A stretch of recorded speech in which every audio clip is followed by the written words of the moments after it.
Then there's a... Sorry about that. Yeah. You want to start from beginning? No, let's go, continue. Okay. So the context of the entire thing has also changed a lot. What does that context mean? From an end customer perspective, even if you are a B2B organization, your various other partners in the ecosystem, their expectations from technology have changed. If you're a B2C organization, the expectations of your end customers has changed from technology. Then customers have become very technology savvy. The fourth dimension I'll also use is, at the same time, on a negative aspect, the cyber threats have also increased a lot. Now, in this entire four-pronged approach, if you look at the CIO has to deliver exactly what CIO was delivering 20 years back. How do I ensure that technology is used to cater to all these things? So that is what I said, the context has changed. The role remains same. And what CIOs need to adopt or adapt, if I can use that word, CIOs have to adapt to the new paradigm, both from an ecosystem perspective and the speed at which digital technologies are changing and the speed at which the user or the employee expectations are increasing. Interesting. Thanks for sharing that. I completely understand when you talk about the fact that the technology evolution is completely sped up in the last few years, and it is only getting faster. You also mentioned the importance of CIO understanding how to deploy technology to drive business results, which indicates two fundamental truths for me there. Number one is that they understand the evolving nature of technology and are at the, at least, if not at the cutting edge, at least they know where the technology is going towards. And at the same time, they also understand the underlying business processes and the business itself, and are able to kind of match where the technology is going to where the business wants to go, right? Now, that presents two challenges, in my opinion. One is, how do CIOs actually keep up with the technological pace of evolution? That is number one. The second question is, how well do you think CIOs understand the businesses that they are serving? I think both the points that you said, Mukesh, are fundamental for the evolution of CIO in the new role or the evolving role. Which would mean what? Number one, I need to understand technology very well. Though I knew technology, but I knew technology from one aspect, but the technology in itself has changed. There are a lot of new things which are coming up. And over here at the CIO level, one doesn't expect that the CIO has to know as to how a particular algorithm in an AI/ML would work, or how a particular thing in RPA would work, or how that I think quantum computing is going to work. No one actually expects. What one expects is, what does this technology bring to the table? What are the functions that this technology can do? How this technology can be used in a business? How can this technology help the business grow?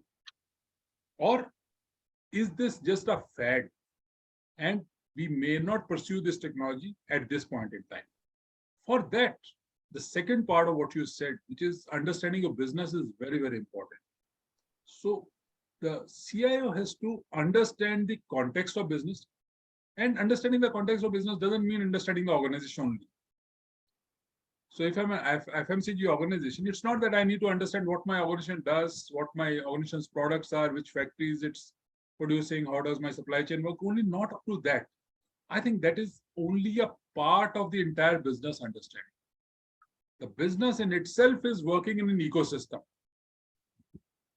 How the various geopolitical actions can impact the business.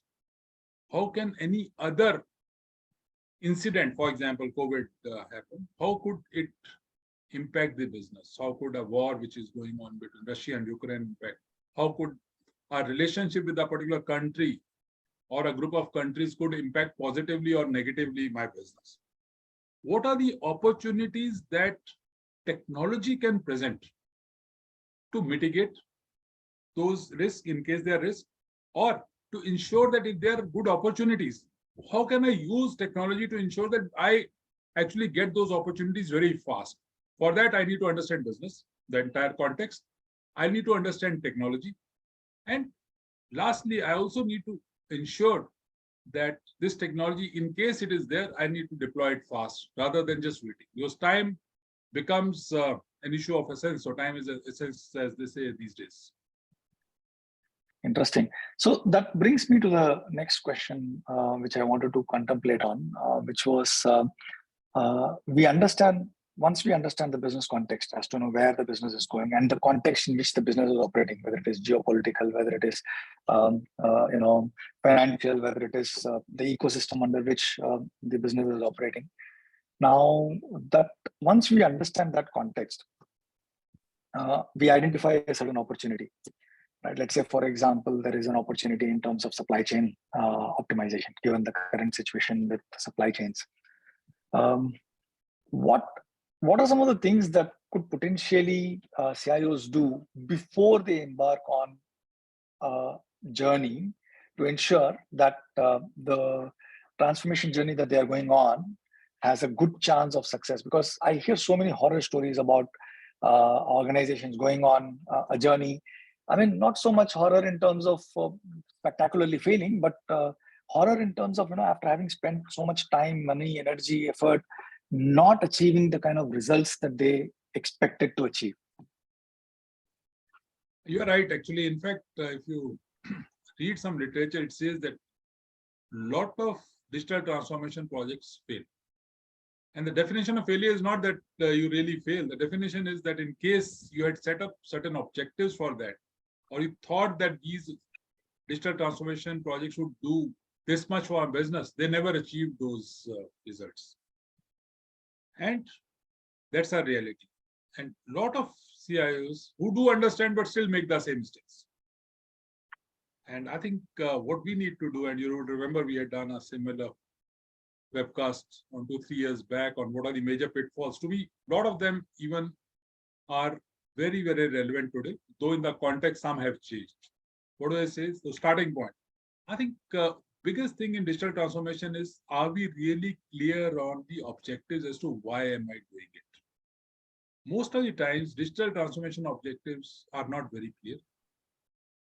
Either they are pushed because somebody's wanted to do it that way, either from business or from the IT, or maybe because your neighbor, your relative, maybe your competitor or somebody else is doing it. Once you do something which is not meeting your objectives, or you're not clear on the objectives, you're not clear on the road, it will take you anywhere and you'll feel that I'm going.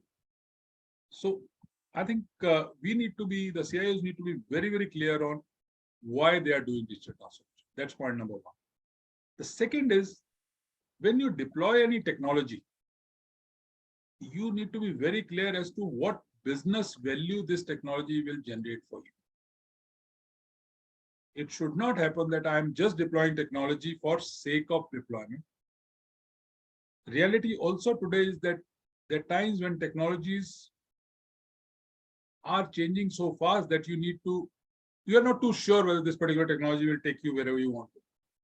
So in those cases, you have to be agile to ensure that even if you fail fast, you fail cheap, but you learn a lot and move on fast. That's what you need to do.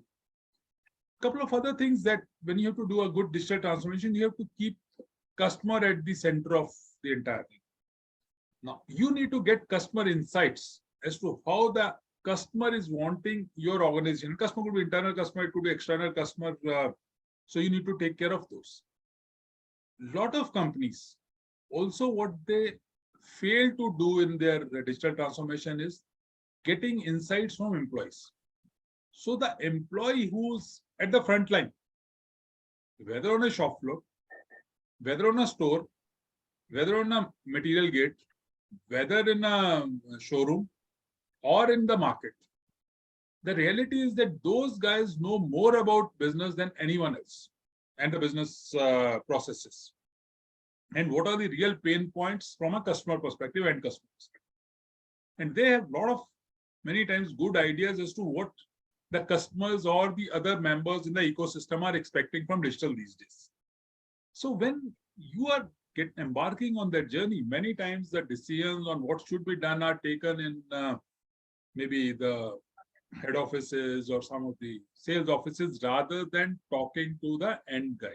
So you need to take the employee insights, especially employees at the front line insights right up front, so that those are the guys, number one, who will give you a lot of insights. Second, those are the guys who will use technology. So they have to be taken into confidence and their inputs have to be taken. Agility, I spoke, agility is very, very important. There are times when companies actually fail to get the value out of any digital transformation because they take too much time in either changing their policies, processes, because it's not the digital technology only, but all the peripheral things have to be changed. And the last thing, if I was to just say, is that we should always remember when I'm into a digital transformation journey, it is not that much about tech as it is about people. Are we really focusing on people? Are we focusing on usage? Are we focusing on their pain points? Many of the digital transformations projects fail because of resistance to change. I have been doing this for, even on an automated platform like this, for last 20 years. I've been using this Excel, if I can use that word, for analytics, or this particular software for analytics or reporting. Now, for that person to change in itself becomes a major pain. So you might have deployed the best of the technologies, but if the guy is not using it to the hilt, your project fails. So focus on people also, not just on tech. Yeah. So thanks for sharing those insights. I think if I look at it in a totality of what you said, I understand there are 2 or 3 skills underlying what that CIOs need to inculcate amongst themselves and then their teams in order to start the project well. One is the ability to have connections through to the employees at the front end to gain insights and get buy-in both, right? So ideas, insights, and buy-in.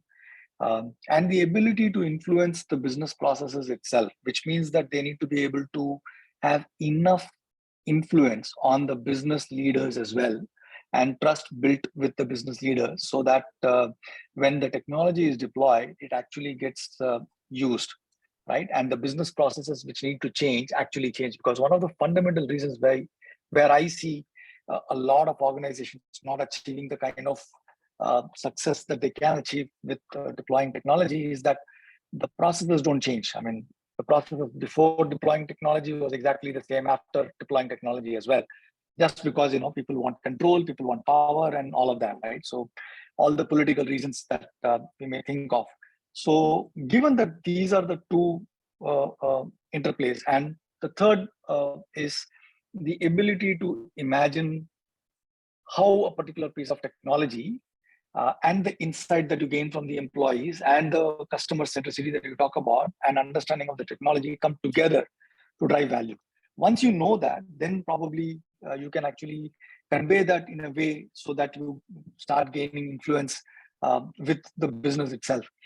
But apart from that, my fundamental question is, do you see the current set of CIOs in your interactions have the kind of influence over business leaders in their organization to be able to drive the kind of change that is required from a business process perspective? So, first, let me just comment on one part first, and then I'll answer this. When you spoke about the business processes, as you were speaking, one thing came to my mind, a very famous quote that within IT circles, it's there, that if you really automate an inefficient process, it actually increases or the inefficiency multiple. So that's what we need to ensure, that the processes, policies are also taken care as you do the digital thing. Now, coming to the current set of CIOs, as you spoke about, what has happened, what I've seen in last 2 years during pandemic, I'll say, dependence of organizations on CIOs has increased a lot in last 2.5 years. Number 2, a lot of CIOs have also stepped up, which would mean that they have started to get more and more information about business, understanding of the business. That's what has happened. And that's a very, very positive change that I've seen in the last 2.5 years. Maybe, not maybe, I think it's really because of pandemic that when the organizations felt that their survival actually now depended upon technology. So all the other business leaders also work very closely with the CIOs. And that's why CIOs also got a good hang of what the business is all about. Does it mean that all CIOs have done it? Perhaps no. Because one of the negative things that also happened from an IT perspective in pandemic is that while a lot of initiatives were taken, many of these were ad hoc. Many of these were very short term. Many of these were kind of, let's solve today's problem. Oh, we see this over here, let me do something over here. Let me see something over there. So there are a lot of islands that have been created. So now what CIOs need to do is, while they have understood some part of business, the key challenge for them is, are they able to sustain that learning curve? Are they willing to work as closely with business as they were doing during pandemic? Which I'm not too sure. Honestly, I'm not too sure, because I think in a lot of organizations I've seen people are going back to their old way of working, the old silos as they can. So while those silos got broken during those 2 years, maybe because of all the digital things that were happening, the Teams and the Zooms and the other words. But now those silos are again coming up. So where the CIOs are moving from transformation into modernization, IT modernization. So they are, while they say that they are into digital transformation, many of them, or a lot of them, are today working on digital modernization, which would mean that if I have a particular version of a particular software running, can I upgrade to the next version? If a particular database running, operating system running, can I upgrade to the next version? Things like that, which kind of took a backseat over the last 2-3 years. So when you devote more than 50-70% of your attention into those kind of things, your core on digital transformation, or core on understanding business, or your core on working collaboratively with business leaders, that is bound to go down. And that's where when I speak to a lot of IT heads, CIOs these days, I can sense that they're getting back into their maybe pre-2020 kind of work. Comfort zone. Yeah, comfort zone. That's a better word. Yes. And that, to my mind, is a very negative thing that could happen. And only those CIOs who really don't get into that so-called comfort zone continue to play along with the business, work very closely with business. Those are the guys who would actually help in digital transformation a lot. Otherwise, it will be another fad, and all the statistics that we hear or read about the failure of digital transformation projects, to me, it could increase. So you bring to fore a very important point, the distinction between modernization and transformation. Based on your experience, based on what you see around you, what do you think is a good way to balance both? Because one, you cannot avoid one in favor of the other. It has to go lockstep. At least that's what I feel. But what do you think is the best way to kind of balance these two giant things together? So modernization is very important.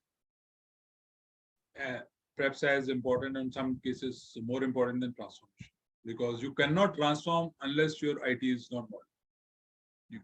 You can't be working on technology of 2010 or 2015 and say that I'm trying to get into 2025. So modernization is very, very important.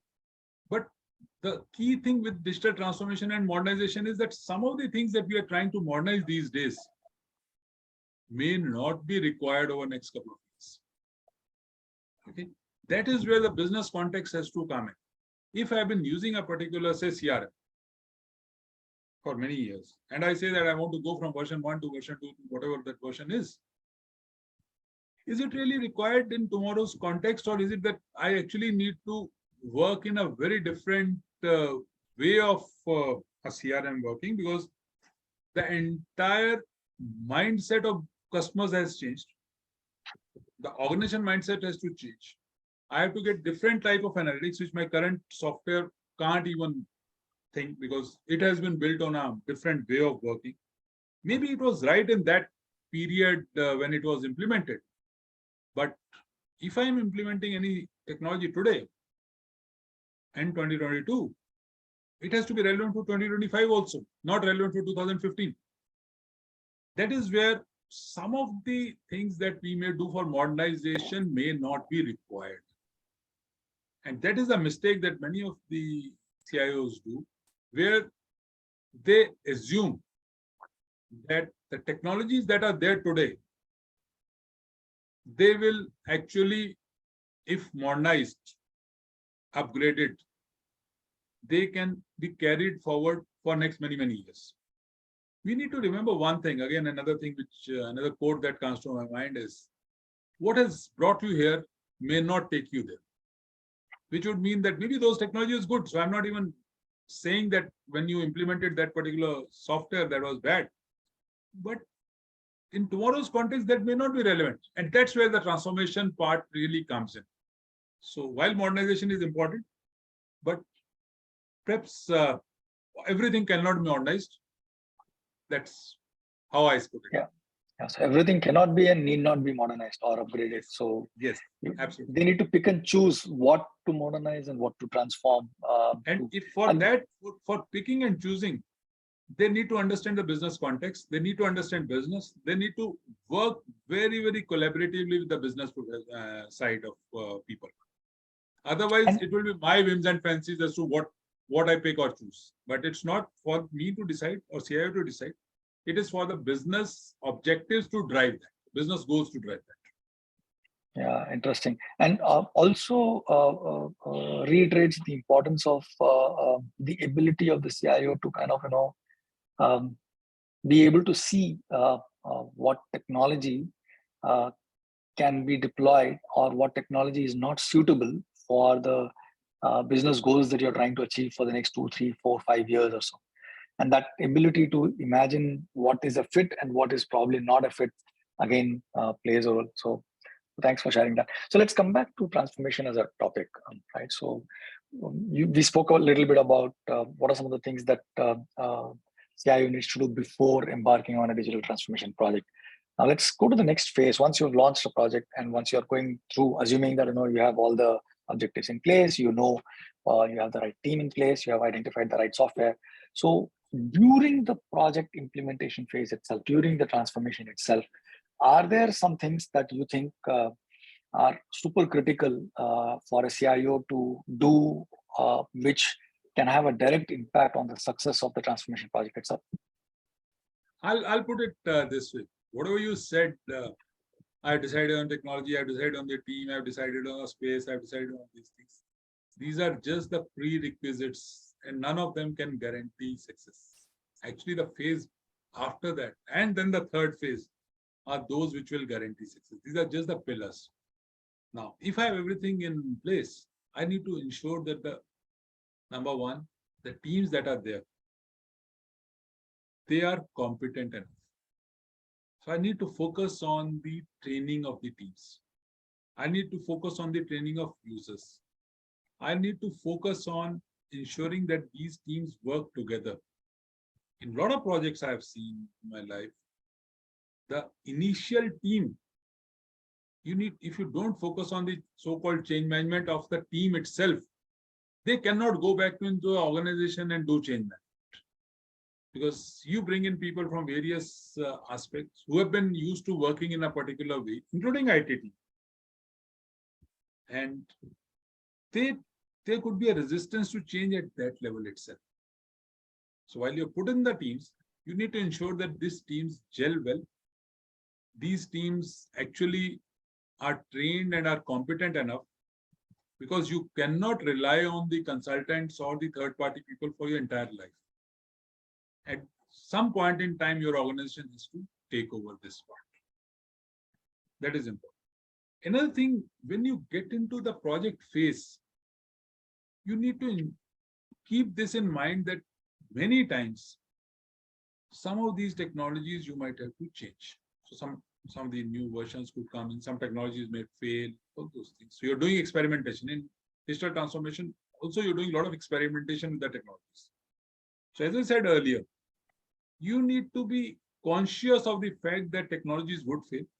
So do not discourage people in case there's a failure. Encourage experimentation. Encourage people to take risks, because digital transformation is not a normal incremental thing that you are trying to do in your organization. You are trying to disrupt the entire business model or entire way of working of the organization. So encourage your people to take risks, encourage experimentation. If many of or some of these experiments fail, don't worry about it.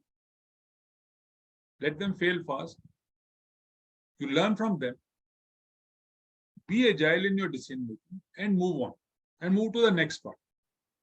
Focus on acceptance testing or UAT or whatever you may call it a lot, because the user training and the user acceptance testing is very, very important. Otherwise, you'll not be able to use those.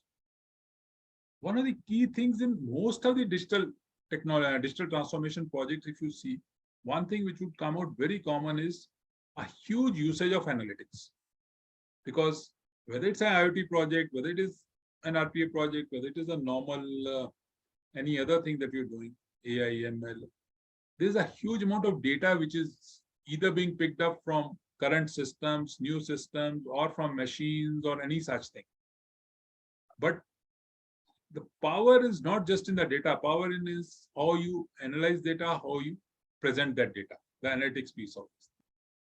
That is where a lot of resistance to change comes in into the organizations, that while there is huge analytical capabilities, people are still working on the old way of working.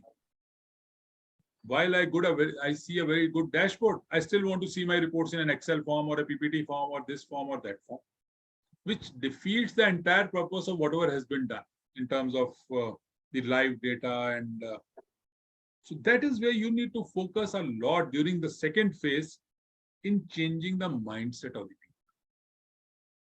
So second phase after your what you said becomes very, very key.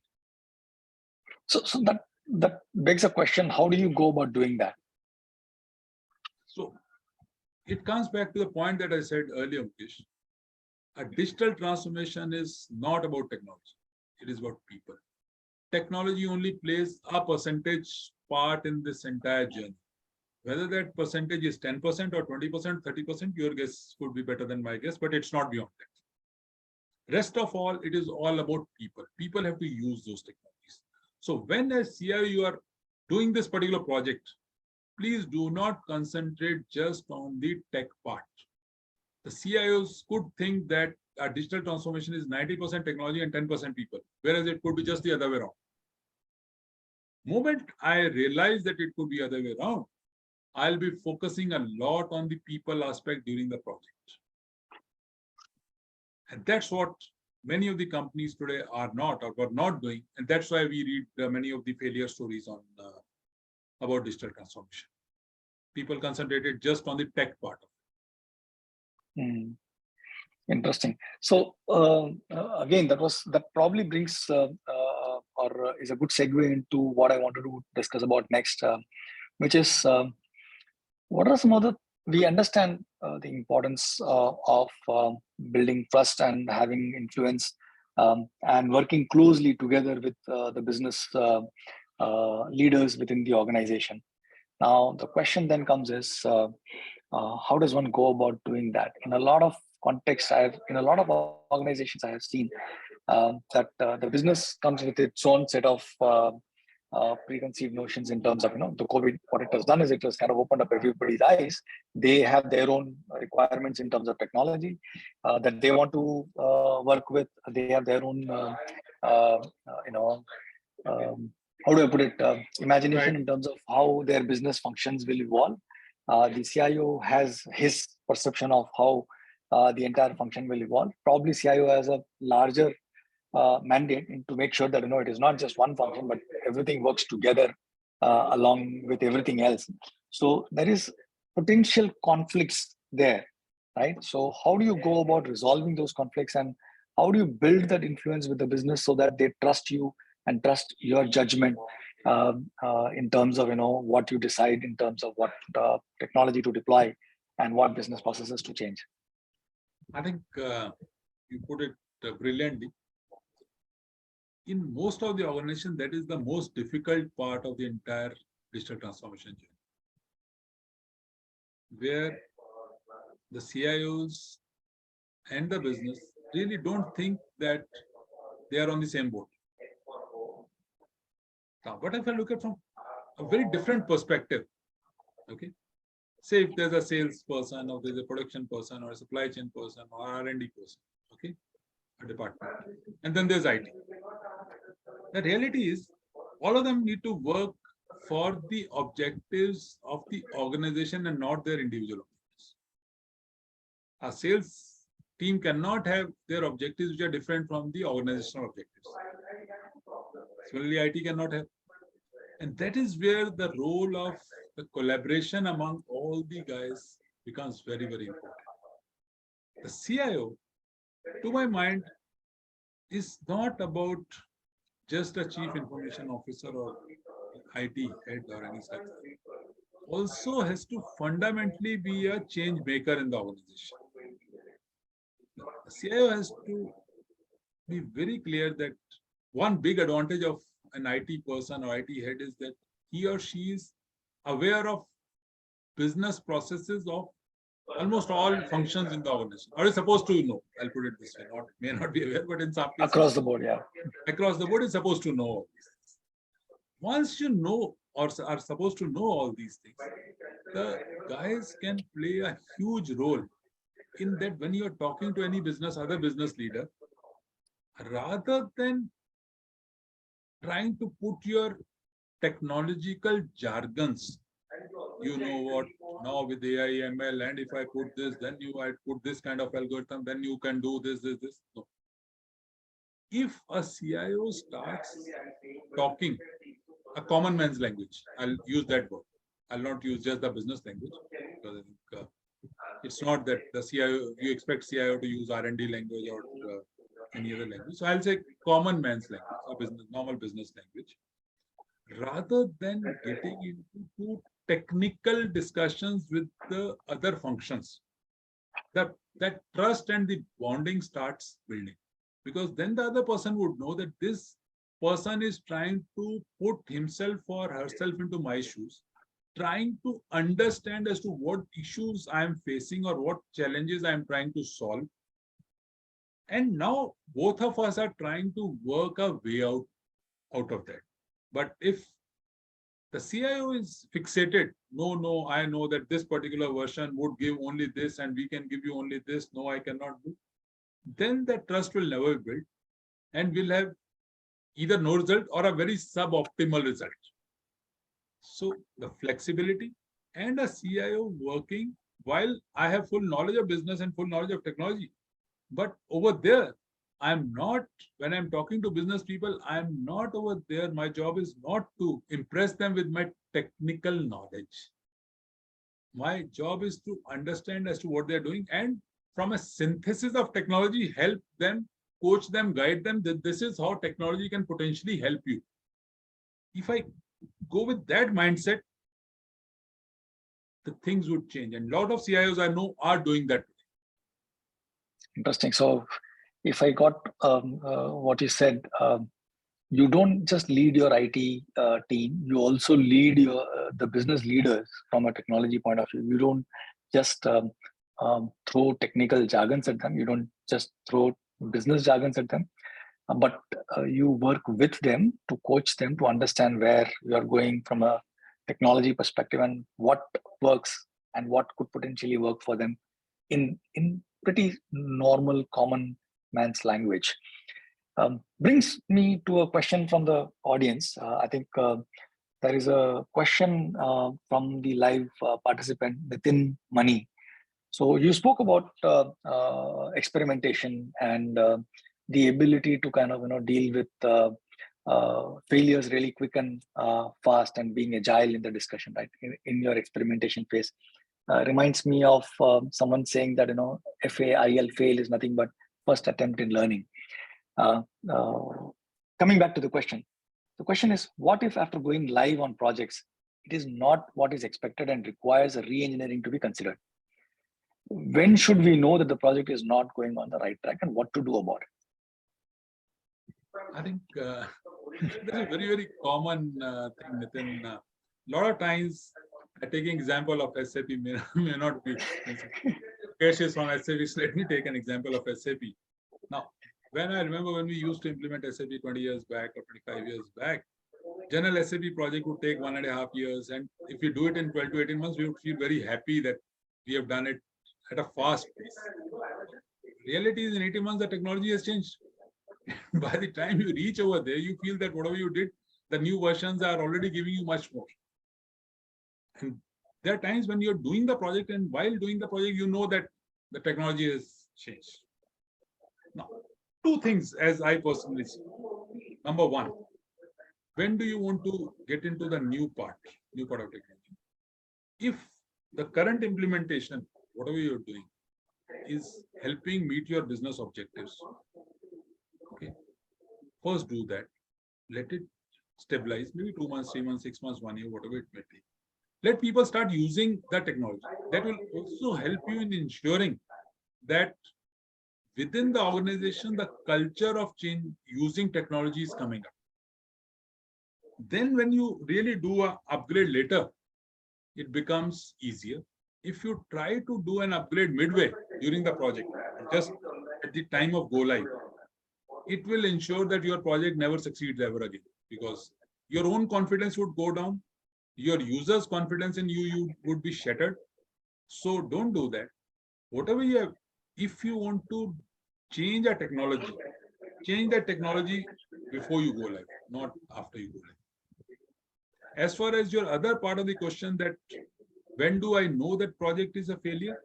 I think the definition of failure is not that like in an exam we used to get, if you get 30 out of 100, you are fail, and if you're getting 33, you're pass. It's not like that. So it's not a, over here, there's no exam, there's no such marking being done. But when you start a project, you have certain business objectives in mind.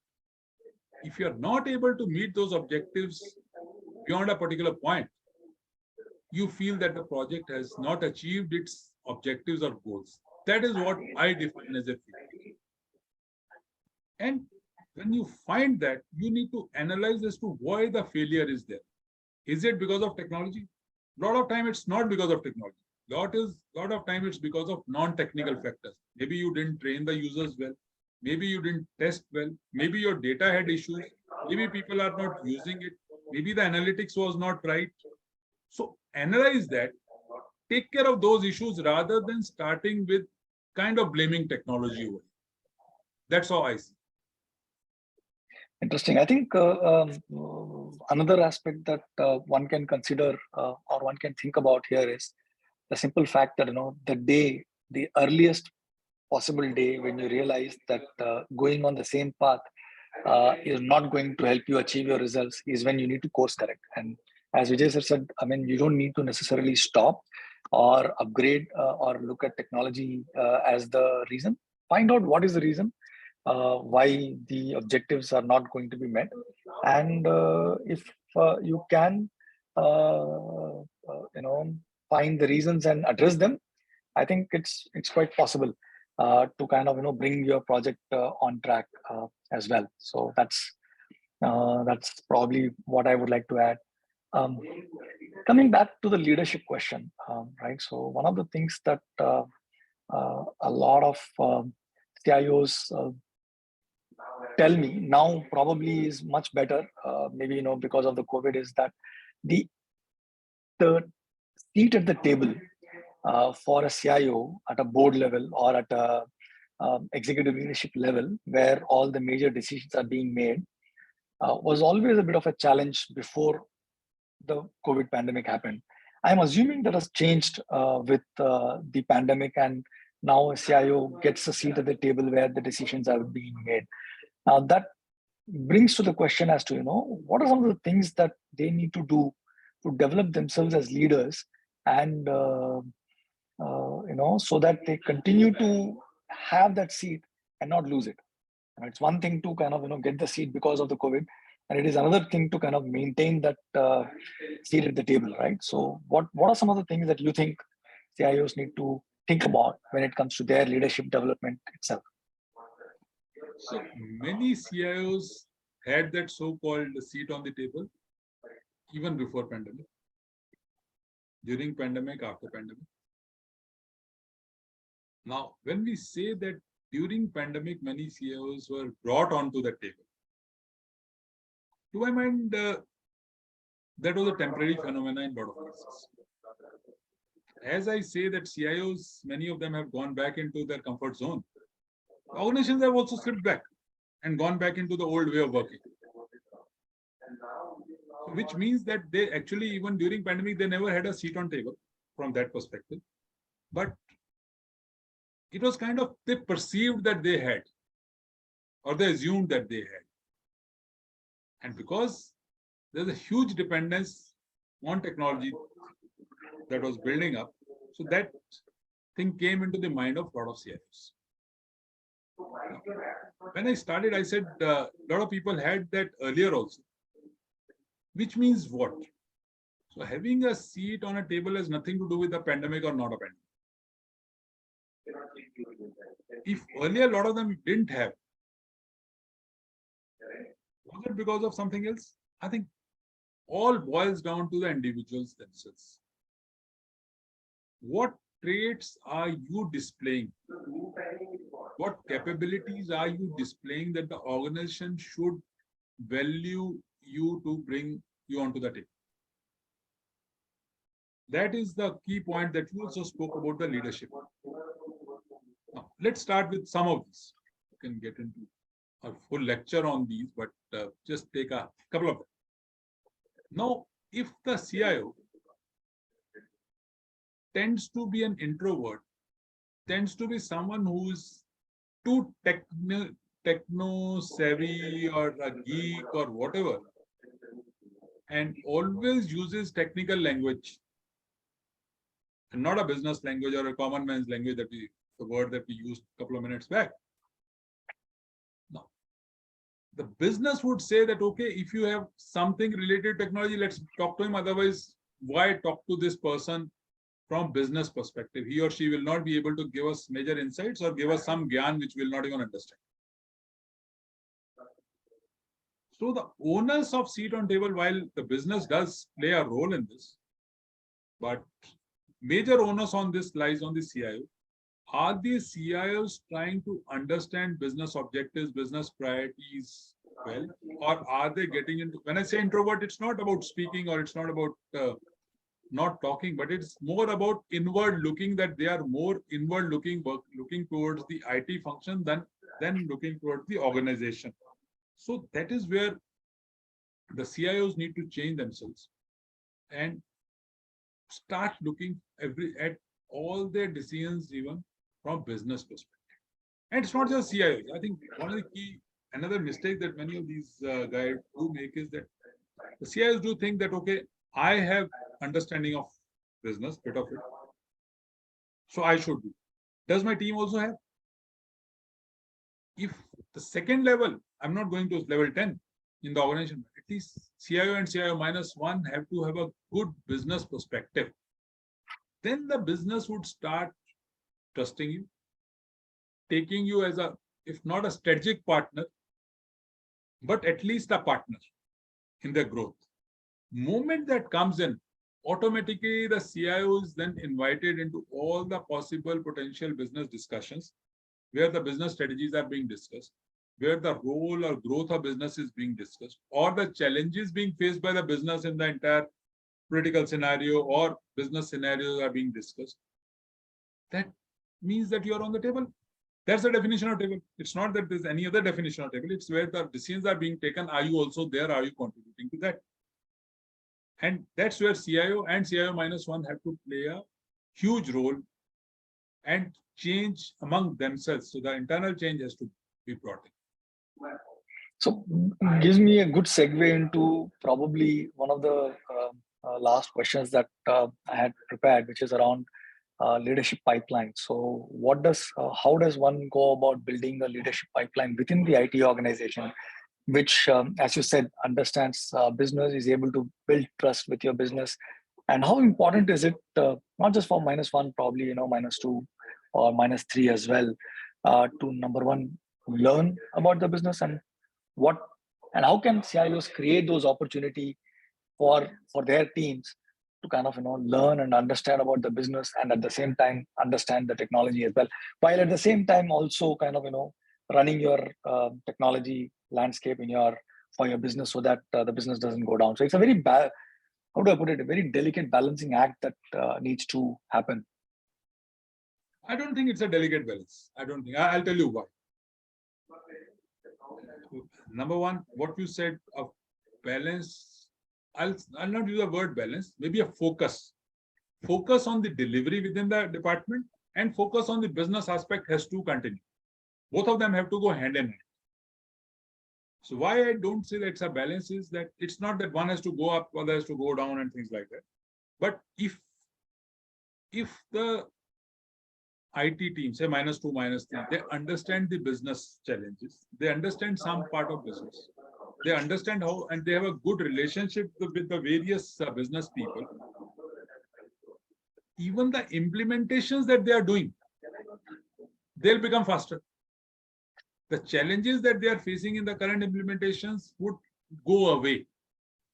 So that is why I said it's not a delicate balancing. In fact, actually it helps the business, the IT team knowing business, IT team having a good relationship with the business people, understanding the business objectives and understanding where the challenges are, actually helps in their delivery a lot. And what can CIOs do? Number one, I think to put it very bluntly, the CIOs have to give an exposure to their teams about the business. A lot of times they don't give, maybe because of their own fear, if I can use that word. Or it could be because they think that these guys will not be able to cope up with the business and they'll get exposed. It could be that. But the chances, what I have seen in a lot of organizations is once you start giving that and start developing your people from a business perspective, you actually are surprised to see that many of the guys whom you thought were not that either techno savvy or could ever become that business savvy, they actually become very good. Very good.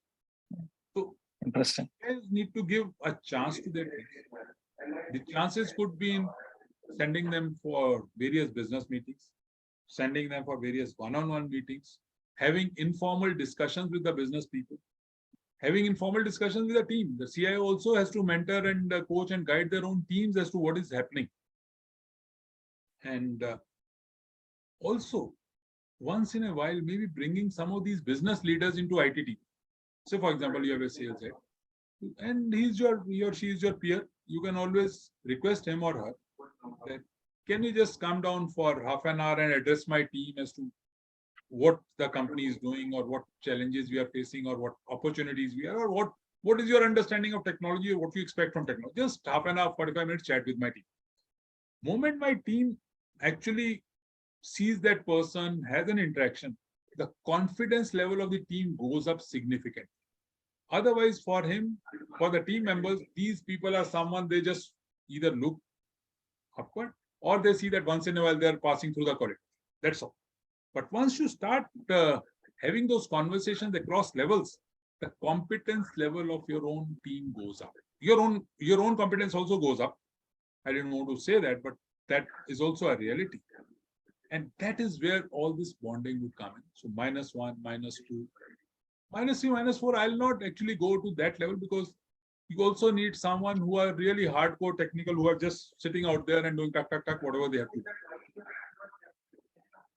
But that becomes a part and parcel of people who want to develop themselves into senior roles within the IT organization, for sure. Absolutely, 100%. Otherwise, they will also become those, I use the word CIO stroke IT head. So they'll become IT heads rather than CIOs. They'll try to do whatever they are, but Interesting. So that brings probably to the last question that I had for today, which is when it comes to digital transformation, or for that matter, the role of a CIO. What is one thing that you think has outsized impact on the success or failure of a CIO or a CDO and the projects they do? One thing which has an outsized impact. I don't know what you mean by outsized impact, but I'll say the thing which has the biggest impact, I'll put it this way. Yeah. It is the CIO or CDO himself or herself, and the attitude of the CIO or CDO. So the mindset is what you're talking about. Change begins at home. You can't really expect the entire world to change and say that, no, my team hasn't changed, my business is bad, the business users are not understanding what I'm trying to say. Are you understanding what business is trying to say? Why are you thinking that, no, what I say is right and rest everybody has to go by what I say? So the biggest factor has to be the CIO, CDO himself or herself, that as we are saying, the world is changing fast, technology is changing fast, your own mindset also has to change. Are you willing to change your mindset? Are you ready to change your mindset? Or you, while as a change maker, I want to change, I'll say that the entire world, I have to get into resistance to change and ensure that there's no resistance to change.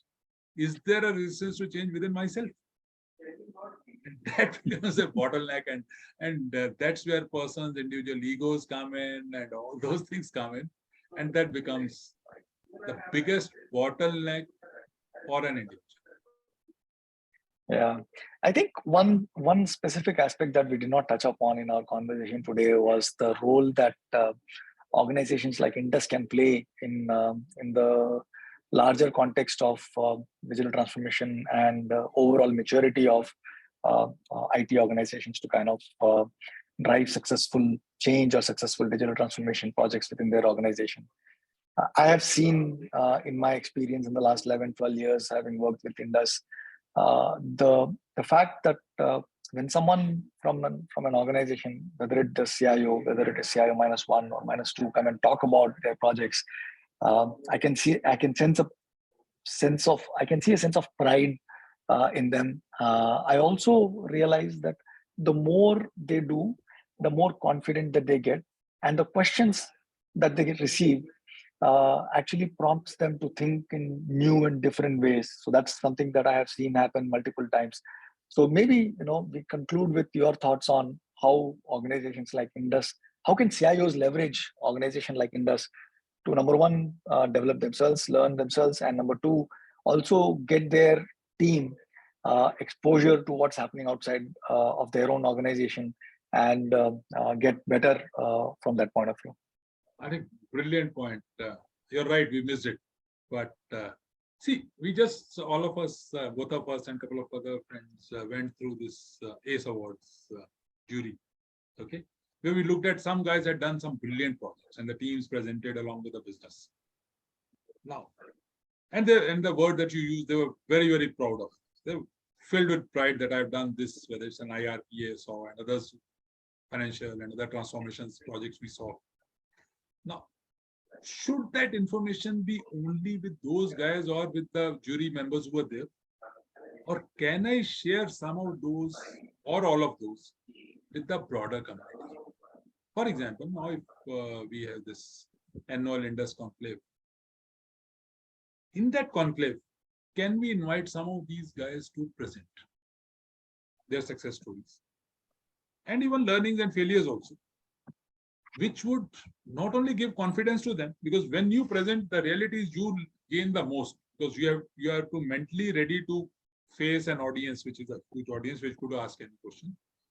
And also it could give a lot of insights, and many of these may not be for the CIO, but it could be for CIO -1 and -2, where those guys also learn from the experiences of other organizations, which may be from same industry or different industries, because the learnings and the principles remain same across industries. So I think the forums like Indus Conclave, or it could be the monthly meetings or the SIG meetings. SIG meetings or other meetings that we have. So where I've seen that there are times when partners do come and we make presentations, but we can also invite some of these guys, especially -1, to come and present to the audience as to what good job they have done. So that is where Indus can play a huge role. Last weekend, of course, there are a lot of people who may not be able to attend these things. Maybe we can record these and put it on our Indus website or an app or any such thing, where people can actually access these things. So it could be a win-win both for the person who's doing it, and of course the N-1, N-2, and finally a CIO himself or herself, because if my team gets strengthened, the CIO gets strengthened. Absolutely. So the strength of the CIO lies in the strength of the team that Absolutely. supports him. Super. So I think we are right on top of the hour. So I'd like to thank you so much for your insights, sharing your experience and insights, and looking forward to talking to you sometime soon. Absolutely, same here. Thank you so Thanks, dear. much. Bye. Take care. God bless. Bye. Thanks.